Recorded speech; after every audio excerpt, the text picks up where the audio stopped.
Hi everyone, welcome to week 7.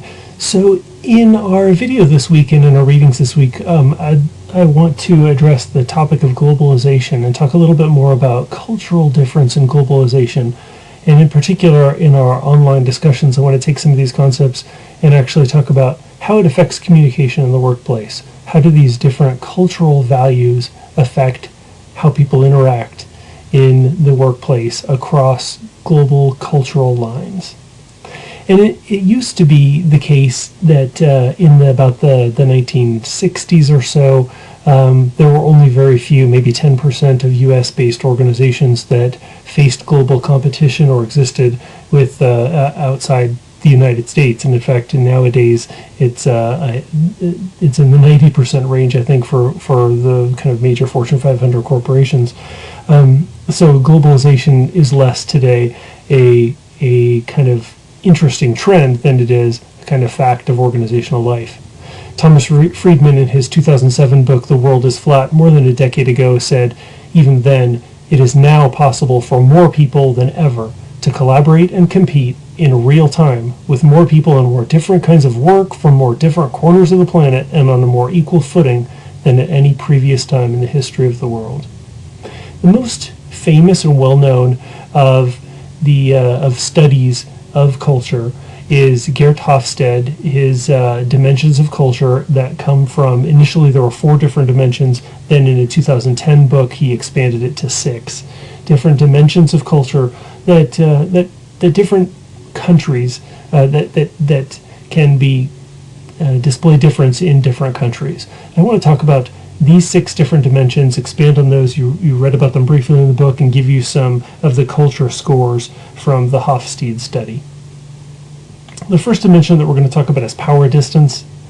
Power distance is defined as the extent to which the less powerful members of institutions and organizations within a country expect and accept that power is distributed unequally. In high power distance cultures, people do have an expectation that there's a difference between the top and the bottom, and that those with expect that there's going to be a great distance of power between folks that in the top and the bottom of the kind of cultural hierarchy. The range in their study was 11 to 104 as just the kind of characteristics. So again, the folks at the top and higher numbers reflect greater power distance or an expectation that power is distributed unequally, and they're okay with that. And at the bottom, cultures where they tend to be more egalitarian, less accepting that of that kind of special status, compensation, or rewards given to folks at the top of a hierarchy. It doesn't mean that there isn't a hierarchy in an organization, but it's more likely to be for convenience. Organizations might be flatter, there might be fewer managers. Managers might consult employees who expect to be participative than in high power distance cultures. Okay, let's move on to the next one, which is uncertainty avoidance. Uncertainty avoidance is defined as the extent to which the members of a culture feel threatened by ambiguous or unknown situations. Strong uncertainty avoiding countries appreciate laws and policies and regulations that dictate standards of behavior and control employee rights. So these countries with high uncertainty avoidance see difference as dangerous and to be avoided. There's a hesitation to accept new technologies or new products in the workplace. Employees expect standardized procedures to be provided, and high uncertainty avoidance. There might be detailed job descriptions. Organizations are less likely to have matrix organizational structures or really unclear, and ambiguous rules. They would much more prefer rules and policies to dictate behavior. So here's some examples of where several countries fall on the uncertainty avoidance scale. And I include, mostly I've tried to be consistent with the countries here. I included Jamaica at the very bottom just because it's so, it makes so much sense to me. It's so intuitive, right, that we would think these are folks that are okay to go with the flow. That, whatever comes may come. We don't necessarily need rules or policies or predictions for everything and that specify all behavior. Hey, go with it. So those those countries at the top with higher uncertainty avoidance, those are ones where they do prefer more rigid standards and again those rules and policies. Our third dimension on which countries and cultures differ according to the Hofstede study, that third dimension is individualism, collectivism. In individualist societies, those are defined as those in which the ties between individuals are loose. Everyone looks after him or herself and maybe his or her immediate family, but people generally focus on themselves as individuals. In collectivist societies, people from birth onward are integrated into strong, cohesive in-groups, which throughout people's lifetime continue to protect them in exchange for unquestioning loyalty.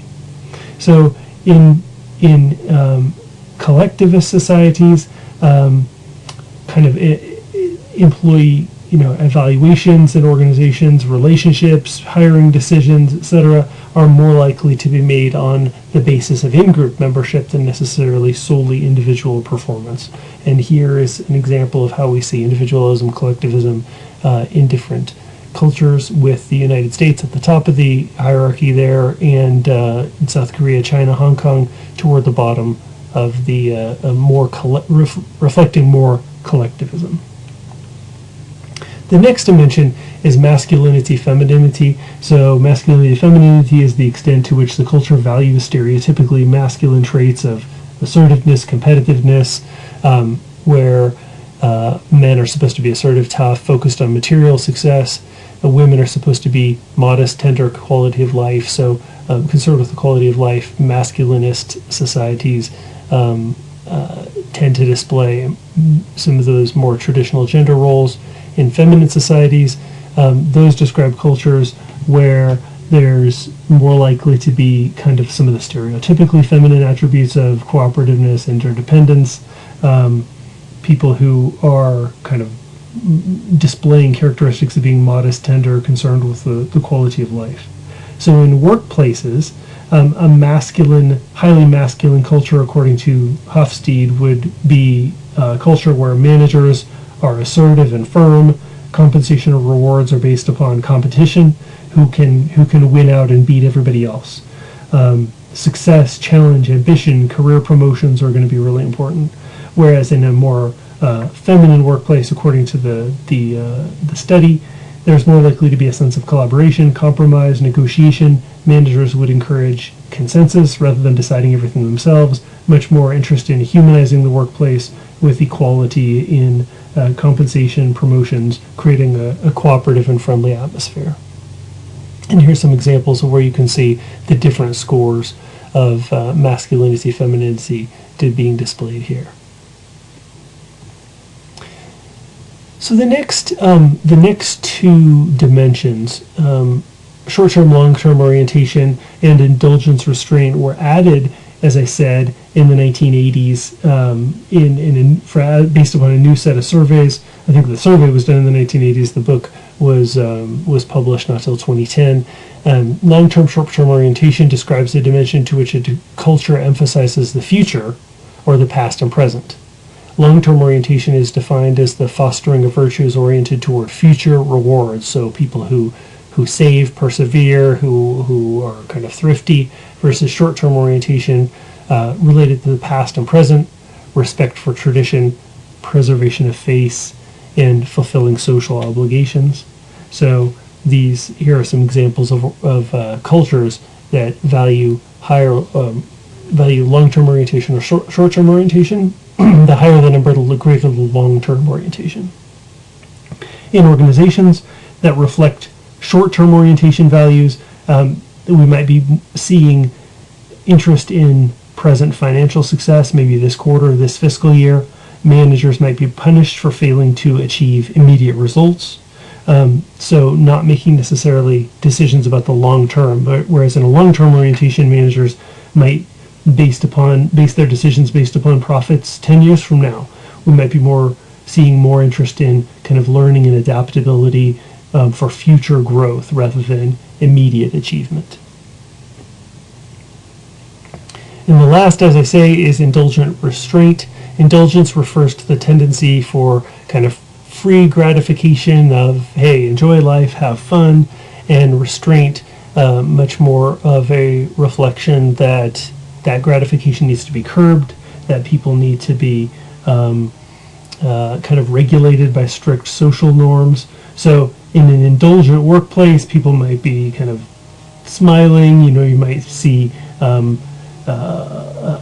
happy, kind of individuals with a Friday afternoon party or something like that, whereas in a restrained organization or culture, you might see more discipline, more emphasis on time, order, and even Hofstede says more police officers per capita. So a kind of interesting finding related to even kind of police investment, right? So indulgence, restraint. Here are some examples of different organizations, different cultures. Again, 0 to 100 is the range. So higher numbers reflect greater indulgence in the culture. Low numbers reflect greater restraint.